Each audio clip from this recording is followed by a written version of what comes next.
الحمد للہ نحمده ونستعینه ونستغفره ونؤمن به ونتوکل علیہ ونعوذ باللہ من شرور انفسنا ومن سیئات اعمالنا من يهده الله فلا مضل له ومن يضلل فلا هادي له واشهد ان لا اله الا الله واشهد ان محمدا عبده ورسوله اما بعد فان خير الحديث كتاب الله وخير الهدي هدي محمد صلى الله عليه وسلم وشر الأمور محدثاتها وكل محدثة بدعة وكل بدعة ضلالة وكل ضلالة في النار.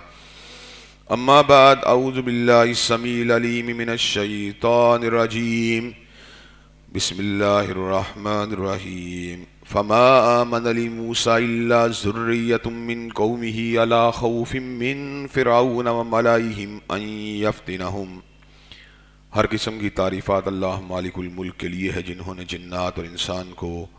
اپنی پوجا، اپنی بندگی اور اپنی عبادت کے لیے بنایا ہے. جنات اور انسان کی تخلیق کا حقیقی اور بنیادی مقصد یہی تھا کہ وہ بارگاہ رب العالمین میں آیا کریں، اپنی جمین نیاز کو مالک کائنات کی بارگاہ میں آ کے جھکایا کریں، اپنے دست سوال کو کبریا کی بارگاہ میں آ کے پھیلایا کریں، اپنی کمر کو حالت رکوع میں اس کی بارگاہ میں آ کے ہم کیا کریں، اسی کی تکبیر کی صداؤں کو بلند کیا کریں، اسی کی تحلیل کے آوازوں کو اجاگر کیا کریں اور اسی کی تسبیح گیت گایا کریں. چنانچہ ارشاد ہوا وما خلقت الجن والانس الا لیعبدون، اور میں نے نہیں بنایا جنات اور انسان کو مگر اپنی پوجا، اپنی بندگی اور اپنی عبادت کے لیے. حمد و ثنا کے بعد عرب ہا رب انگنت اور بے شمار درود و سلام ہوں اس ہستی اقدس و مقدس پر کہ جن کا نام نامی اور اسم گرامی محمد کریم صلی اللہ علیہ وآلہ وصحبہ وبارک وسلم ہے. اللہ رب العزت نے سید الاولین والآخرین امام المتقین والابرار حضرت اشرف الانبیاء والمرسلین حضرت خاتم النبیین جناب محمد کریم صلی اللہ علیہ وسلم کو اہل کائنات کی ہدایت اور ان کی رہنمائی کے لیے مبعوث فرمایا، اور آپ کی ذات بابرکات کے ذریعے اہل کائنات کی ہدایت اور ان کی رہنمائی کا خوب بندوبست فرمایا. اللہ رب العزت نے امام الہدیٰ علیہ الصلوۃ والتسلیم کی سیرت طیبہ میں طرح طرح کی خصوصیات کو ودیت فرما دیا تھا اور گوناگوں قسم کی صفات کو آپ کی ذات اقدس و مقدس کا حصہ بنا دیا تھا. اور ان تمام باتوں سے بڑھ کر یہ کہ آپ کی زندگی میں کوئی صبح ایسی نہیں آئی، کوئی شام اور کوئی رات ایسی نہیں آئی، دکھوں کی کوئی گھڑی اور خوشیوں کا لمحہ ایسا نہیں آیا جب مالک کائنات نے اپنی تائید کو، اپنی نصرت کو اور اپنی حمایت کاملہ کو آپ کے شامل حال نہ فرمایا ہو. اور ان تمام باتوں سے بڑھ کر یہ کہ رش کر اپنی آخری کتاب حمید کو سید العرب والعجم حضرت امام المتقین والابرار حضرت محمد کریم صلی اللہ علیہ وسلم کے قلب اطہر پہ نازل فرما دیا تھا. اسی کتاب حمید کا ایک انتہائی اہم عنوان جو توحید قادر مطلق کے بعد اپنے اندر بہت سی سبق آموز نصیحتوں کو سموئے ہوئے ہے، اس کے حوالے سے گزشتہ کئی خطبات جمعہ سے اپنی گزارشات کو آپ حضرات کے گوش گزار کرنے کا سلسلہ جاری و ساری ہے. اللہ تبارک و تعالیٰ کی توحید کے بعد حضرت محمد کریم صلی اللہ علیہ وسلم جو اللہ تبارک و تعالیٰ کے حبیب اور اس کے آخری رسول ہیں، ان کی ذات اقدس و مقدس کے حوالے سے بہت سی اہم ذمہ داریاں ہیں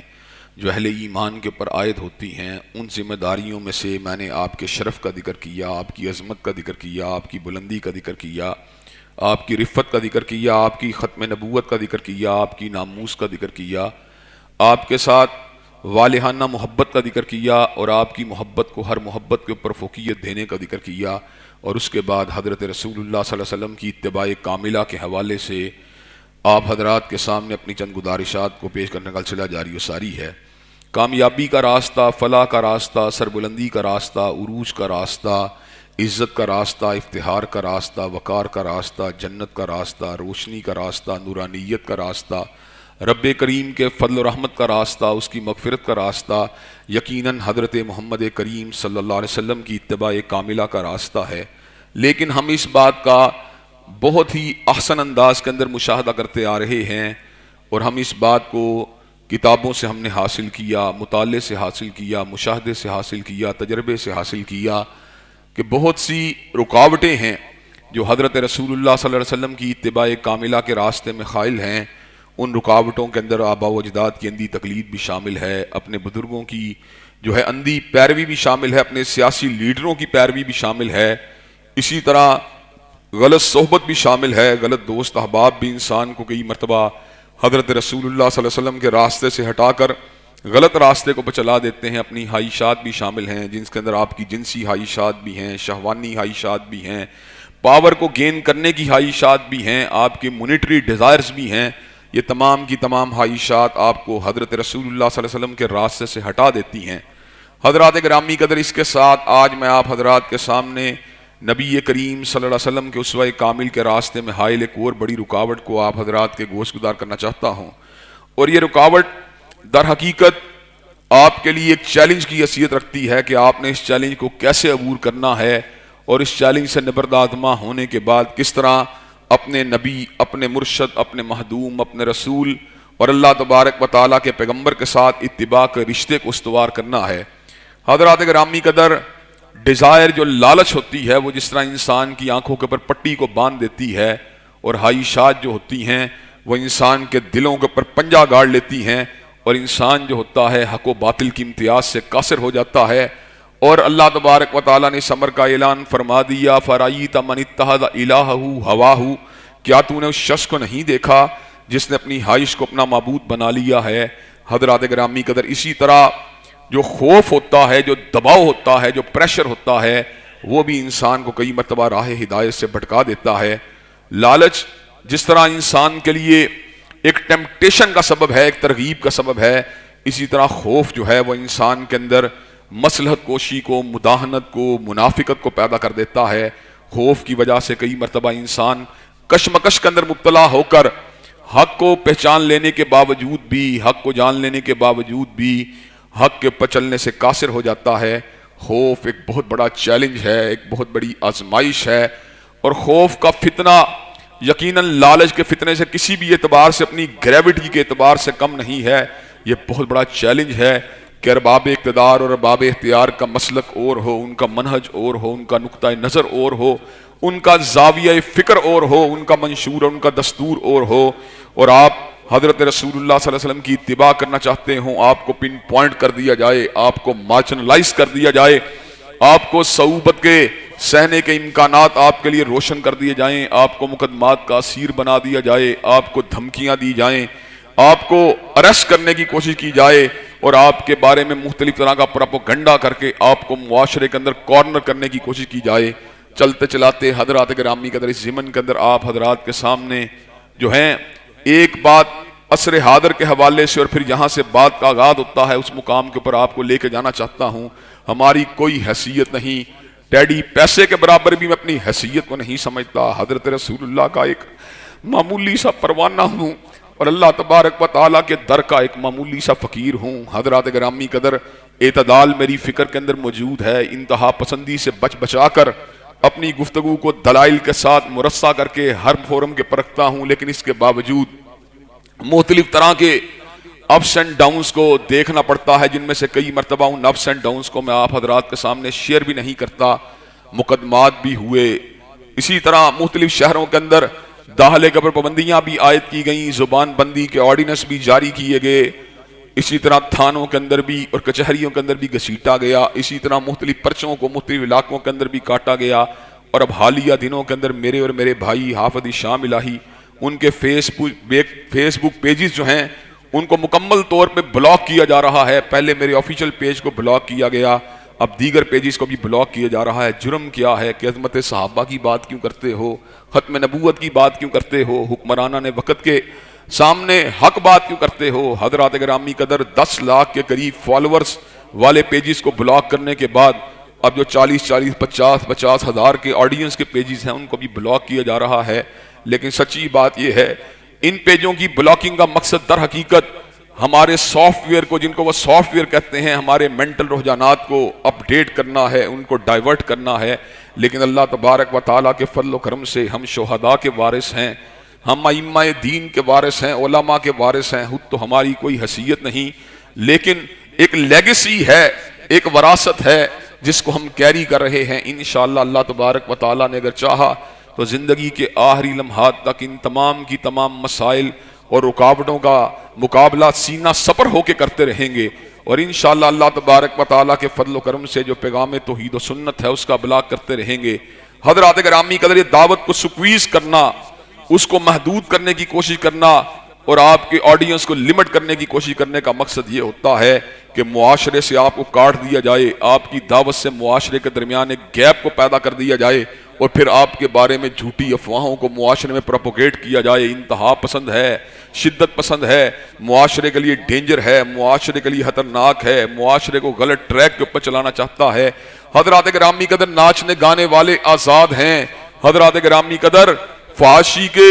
پروموٹر آزاد ہیں اور بے دینی کے لمبردار آزاد ہیں، لا دینیت کو فروغ دینے والے آزاد ہیں۔ سوشل میڈیا کے پر حضرت رسول اللہ صلی اللہ علیہ وسلم کی توہین اور اہانت کو فریڈم آف ایکسپریشن کے نام کے اوپر قبول کیا جاتا ہے، لیکن جب کوئی شخص حریت فکر کا لمبردار بن کے اللہ کی توحید کی بات کرتا ہے اور حضرت رسول اللہ کی رسالت اللہ الخالدہ کی بات کرتا ہے اور صدیق کی صداقت کی بات کرتا ہے، فاروق کی عدالت کی بات کرتا ہے، ذوالنورین کی سخاوت کی بات کرتا ہے، علی المرتضیٰ کی شجاعت کی بات کرتا ہے، اسی طرح فتنہ قادیانیت، بابیت اور بہائیت کے خلاف ختم نبوت کی شمع کو جلانے کی بات کرتا ہے، اس کے ابلاغ کو محدود کیا جاتا ہے، سکویز کیا جاتا ہے۔ لوکل بہت سے ایلیمنٹس، بین الاقوامی ایلیمنٹس کے ساتھ مل کر ان آوازوں کا گھڑا گھونٹنے کی کوشش کرتے ہیں، اور جب پھر بھی آواز حق جاری و ساری رہتی ہے، مختلف طرح سے اذیتوں کا نشانہ بنا کر اور مختلف طرح سے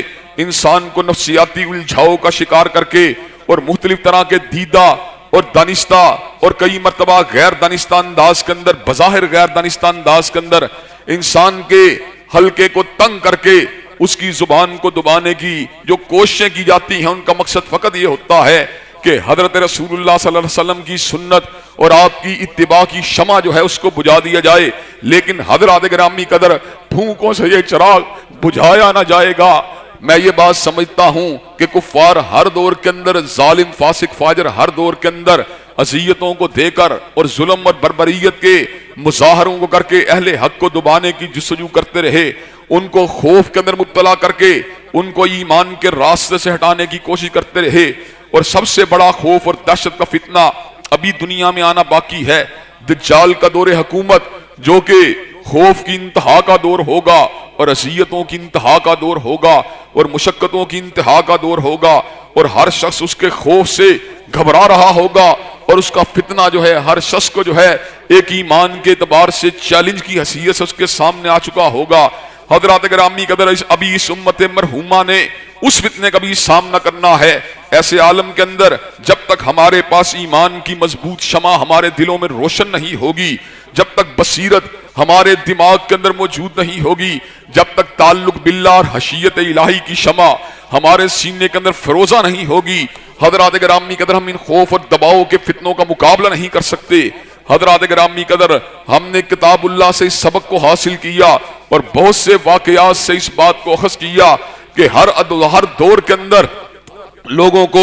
جو اہل حق تھے، خوف کے ذریعے، دھمکی کے ذریعے، قتل و غارت کی دھمکیوں کے ذریعے اور باقاعدہ طور پہ قتل و غارت کی صداؤں کے ذریعے دبانے کی جستجو کی جاتی رہی، لیکن جو اہل حق تھے انہوں نے پھانسیوں کے پھندوں پہ جھولنا گوارا کر لیا، انہوں نے ظلم و ستم کو سہنا گوارا کر لیا، لیکن اللہ تبارک و تعالیٰ کی توحید کو اور ایمان کی شمع کو بجھنے نہیں دیا۔ حضرات گرامی قدر فرعون جو زمین کے اوپر بہت بڑا ایک ظالم تھا، جابر تھا، متکبر تھا اور اپنے آپ کو انا ربکم الاعلیٰ کہنے والا تھا اور بنی اسرائیل کے بچوں کو ذبح کر دینے والا تھا، حضرات گرامی قدر اس نے اپنے دور کے اندر ظلم و بربریت کے بازار کو گرم کیے رکھا۔ حضرت موسیٰ علیہ السلام کی دعوت توحید کے ابلاغ کو سن کر بنی اسرائیل کے مستضعفین کے ساتھ ساتھ فرعون کی اپنی بیوی، جسے کائنات کی افضل ترین عورتوں میں شامل ہونے کا بعد ازاں اعزاز حاصل ہوا، وہ بھی آمنتو برب موسیٰ و ہارون کا نعرہ رستاحیت لگا دیتی ہیں۔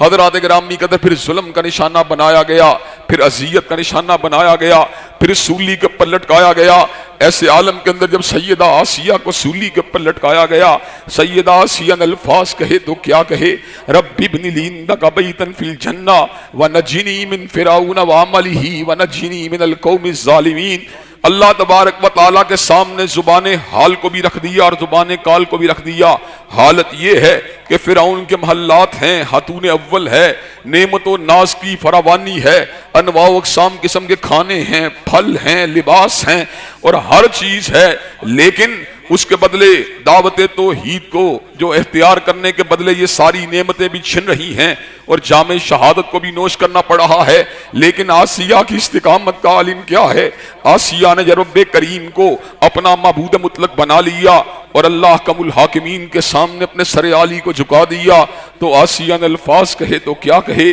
رب ابن لی عندک بیتا فی الجنہ ونجنی من فرعون وعملہ ونجنی من القوم الظالمین۔ اے میرے پروردگار، میں نے فرعون کے محلات کو نہیں دیکھا۔ زبان حال سے آسیہ کی پکار کیا ہے؟ اے میرے پروردگار، میں نے فرعون کے محلات کو نہیں دیکھا، اس کی ناد و نعمت کو نہیں دیکھا۔ اللہ، میں نے دیکھا تیری توحید کو دیکھا ہے، تیری یکتائی کو دیکھا ہے، تیری تنہائی کو دیکھا ہے، تیری وحدانیت کو دیکھا ہے۔ رب ابن لی عندک بیتا فی الجنہ ونجنی من فرعون وعملہ ونجنی من القوم الظالمین۔ اے میرے پروردگار، اب تیری یہ بندی تجھ سے ایک ہی دعا مانگتی ہے، اپنے پاس جنت کے اندر میرے لیے گھر بنا دیجئے۔ اس گھر کو تو لے لیا گیا، لیکن پروردگار عالم جو دائمی گھر ہے کہ جس کے بارے میں عرش کے رب نے اس امر کا اعلان فرما دیا، لا یبغون عنہا حولا، جنت کے گھر وہ گھر ہیں جن سے نکلنے کا انسان کا کبھی دل نہیں چاہے گا۔ رب ابن لی عندک بیتا فی الجنہ ونجنی من فرعون وعملہ ونجنی من القوم الظالمین۔ اے میرے پروردگار، اپنے پاس ہی میرے لیے جنت کے اندر ایک محل بنا دیجئے، گھر بنا دیجئے، اور مجھے فرعون کے ظلم سے اور ظالموں کی جماعت سے مجھے محفوظ فرما لیجئے۔ حضرات گرامی قدر، آسیہ ایک داستان استقامت کو رقم فرما گئی، ایک داستان جرت کو رقم فرما گئی اور آنے والی نسلوں کو بتلا گئی، اور میری نسل کے غیور نوجوانوں، اگر میں عورت ہو کر ظلم کا، استبداد کا، جبر کا مقابلہ کر سکتی ہوں تو تم جوان مرد ہو کر ظلم و استبداد کے مقابلے پہ ایمان کی شمع کو کیوں روشن نہیں کر سکتے؟ حضرات گرامی قدر، وہی آسیہ کے دور میں اور اسی کے عہد کے اندر جبکہ عالم یہ تھا کہ جو آیت مبارکہ میں نے آپ کے سامنے پڑھی ہے، فما آمن لموسیٰ الا ذریۃ من قومہ، فما آمن لموسیٰ الا ذریۃ من قومہ علی خوف من فرعون وملئہم ان یفتنہم، کہ موسیٰ علیہ السلام کی دعوت تو سچی تھی، لیکن موسیٰ علیہ السلام کی دعوت کو قبول کرنے والے بنی اسرائیل کے مستضعفین تھے، اور وہ چند لوگ تھے جو اس بات کو سمجھتے تھے کہ فرعون کی ہیبت و حشمت فلاح کا راستہ نہیں، الا خوف من فرعون وملئہم ان یفتنہم، اور بڑی تعداد کے اندر فرعونی لوگ اور فرعون کے قبیلے کے لوگ اور بہت سے دیگر لوگ اس لیے موسیٰ علیہ السلام کے پر ایمان نہیں لے کے آ رہے تھے، الا خوف من فرعون وملئہم ان یفتنہم، کہ فرعون اور اس کے جو آفیشلز تھے، جو اس کے امراء تھے، جو اس کے مشیر تھے، ان کا دباؤ اور ان کی ہیبت و حشمت بھی اتنی شدید تھی کہ ان کے فتنے کا مقابلہ کرنے سے ان کے دل گھبرا رہے تھے اور ان کے نفس وجود جو تھے کپ کپا رہے تھے۔ ایسے عالم کے اندر وہ جادوگر جو حضرت موسیٰ علیہ السلام کے مقابلہ کرنے کے لیے آئے تھے اور آپ کے حصی معجزات کو اپنی دھنش میں جھٹلانے کے لیے آئے تھے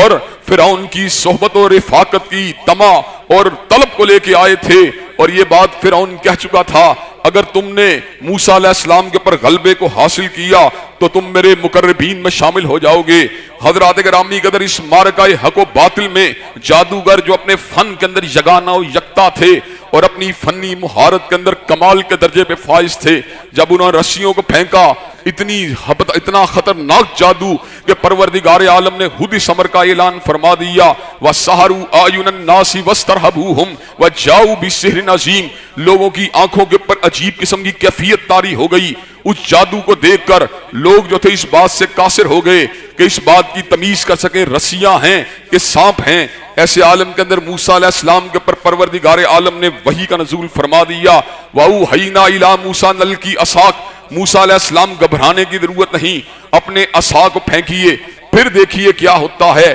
موسیٰ علیہ السلام کا عصا حقیقی معنوں میں اجدہا بن جاتا ہے، اس لیے کہ پروردگار عالم جو ہیں وہ اشیاء کی حیت کو حقیقت میں تبدیل کرنے پہ قادر ہیں، جبکہ جادوگر جو ہوتے ہیں وہ جوارے کے اوپر اور آپ کے جو احساسات اور حواس ہمسا ہیں ان کے اوپر اثر کرتے ہیں، لیکن حقیقت میں اشیاء کی حقیقت کو بدلنے سے قاصر ہوتے ہیں۔ موسیٰ علیہ السلام نے جس وقت اپنے عصا کو زمین کے اوپر گرایا، بہت بڑا اژدہا بن گیا، ساری رسیوں کو نگل گیا۔ جادوگروں نے اس منظر جلیل کو دیکھا، اس منظر عظیم کو دیکھا، رب قدیر کے اس اعجاز مطلق کو دیکھا، اور موسیٰ علیہ السلام کے اس ہاتھ سے ظاہر ہونے والے حسی اعجاز کو دیکھا، جو کہ اللہ تبارک و تعالیٰ نے اپنی حکمت بالغہ سے اس بات کا فیصلہ فرما لیا تھا کہ فرعون کو پبلک کے سامنے ذلیل کیا جائے گا، اس کو رسوا کیا جائے گا، اور جادو جو ہے اس کو جھٹلا دیا جائے گا اور اس کے پردے کو چاک کر دیا جائے گا۔ حضرات گرامی کہتے ہیں جادوگر ایسے عالم میں سجدے میں گر جاتے ہیں،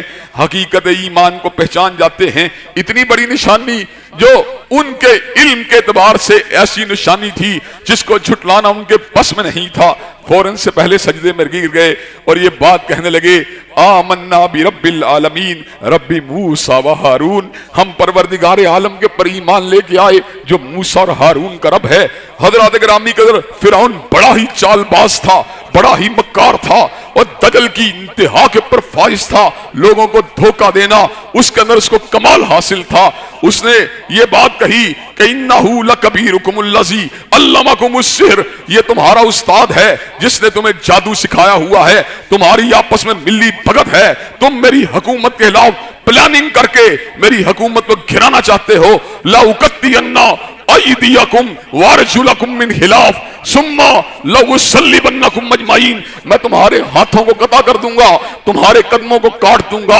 اور تمہیں سولی کے اوپر لٹکا دوں گا۔ حضرات گرامی قدر ایسے عالم میں جادوگروں کا جواب جو سونے کے پانی سے لکھنے کے قابل ہے، جو سچے موتیوں سے زیادہ قیمتی ہے، اور جو خوف اور ہیبت کے سامنے انسانوں کو کھڑا ہونے کا ولولہ دیتا ہے، اور خوف اور دباؤ کے سامنے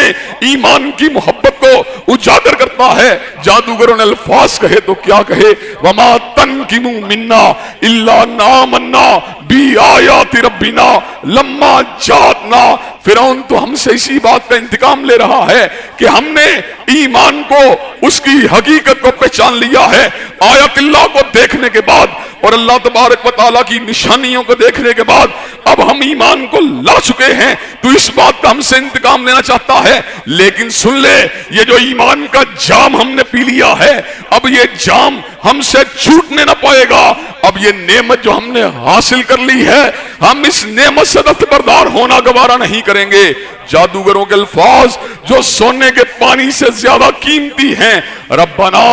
افرغ علینا صبرا وتوفنا مسلمین، اے ہمارے رب ہمارے اوپر صبر کا نزول فرما اور ہمیں موت دے، ایسے عالم میں دے کہ ہم اسلام اور ایمان کے راستے کے اوپر ہوں۔ حضرات گرامی قدر جادوگروں کی جمعیت کو یہ اعزاز حاصل ہے کہ جس طرح صحابہ کرام رضوان اللہ علیہ مجمعین کے ایمان کو اللہ تبارک و تعالیٰ نے قرآن مجید میں اس کی بڑی تحسین فرمائی ہے، جگہ جگہ رضی اللہ عنہم ورضوا عنہ کہہ کے کہ وہ اللہ تعالیٰ ان سے راضی ہے اور وہ پروردگار عالم سے راضی ہیں، اسی طرح اللہ تبارک و تعالیٰ نے قرآن مجید کے متعدد مقامات کے اوپر 9 پارے کے اندر اللہ تبارک و تعالیٰ نے سورہ طٰ کے اندر، اللہ نے سورہ شعراء کے اندر، دیگر مقامات کے اوپر جادوؤں کے ایمان کا ذکر کیا، ان کی استقامت کا ذکر کیا، ان کی جلالت کا ذکر کیا اور ان کی ایمان اور اسلام کے راستے کے اوپر جم جانے کا ذکر کیا۔ حضرات گرامی قدر ایمان وہ نہیں جو موسم بہار کا ایمان ہو، ایمان وہ ایمان نہیں جو فقط اچھے موسم کا ایمان ہو، ایمان کی حقیقت حضرت علامہ اقبال کے الفاظ میں یہ نغمہ فصل گلو لالا کا نہیں پابند، یہ نغمہ فصل گلو لالا کا نہیں پابند، بہار ہو کے ہدا لا الہ الا اللہ۔ ہر موسم کے اندر، موسم ابتلا کا موسم ہو یا موسم تشدد کا موسم ہو یا موسم